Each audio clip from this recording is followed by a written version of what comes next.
বিমান ওড়ার সময় আকাশে সাদা দাগ দেখা যায় কেন?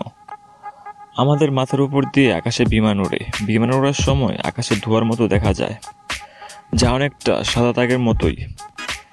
অনেকের মনে এই বিষয়ে কৌতূহল রয়েছে।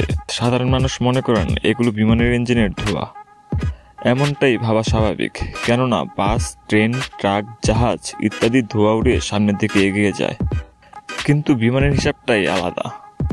বিমানে জ্বালানির বিক্রিয়ার ফলে পিছন দিক দিয়ে জলীয় বাষ্প উপজাত হিসেবে বের হয়।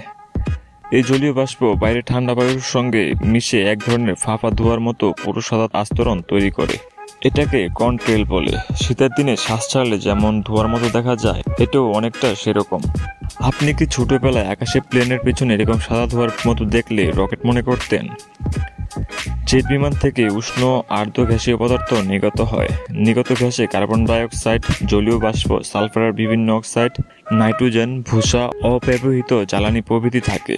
কিন্তু অধিক উচ্চতায় বায়ুর চাপ এবং তাপমাত্রা জেট বিমান থেকে নির্গত গ্যাসের তুলনায় অনেক কম থাকে। ফলে নির্গত গ্যাসে বিদ্যমান জলীয় বাষ্প নিম্ন তাপমাত্রায় ঘনীভূত হয়ে জমে যেতে শুরু করে, যা সাদা মেঘের মতোই অবস্থার সৃষ্টি করে। একে দূর থেকে দেখলেই আমাদের কাছে সাদা দাগের মতো মনে হয়। জেট বিমানে সাদা মেঘের রেখা সৃষ্টি আর শীতকালে আমাদের নিঃশ্বাসে ধোঁয়া দেখতে পাওয়াটাও প্রায় একই রকম। শীতকালে মুখ থেকে বের হওয়া উষ্ণ জলীয় বাষ্প ঠান্ডায় ঘনীভূত হয়ে যায় বলেই ধোঁয়ার মতো দেখা যায়। সাদা দাগের পরিমাণ, পুরুত্ব এবং স্থায়িত্ব নির্ভর করে বিমান চলাচলের উচ্চতা, সেই পরিবেশের তাপমাত্রা ও জলীয় বাষ্পের পরিমাণের উপর।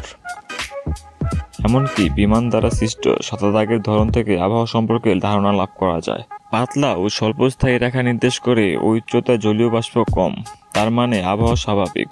অন্যদিকে পুরু ও দীর্ঘস্থায়ী সাদা দাগ নির্দেশ করে ওই উচ্চতায় অধিক জলীয় বাষ্প বিদ্যমান, এর মানে বৃষ্টি ও ঝড় হতে পারে। বিজ্ঞানীদের গবেষণা মতে জেট বিমানের এই সাদা বলয় রেখা গ্রিনহাউস প্রক্রিয়া এবং বৈশ্বিক উষ্ণায়নের ভূমিকা রাখে। তো আমাদের এই প্রতিবেদনটি যদি আপনার ভালো লেগে থাকে তাহলে পেজে লাইক অথবা ইউটিউব চ্যানেলে সাবস্ক্রাইব করে সাথে থাকবেন।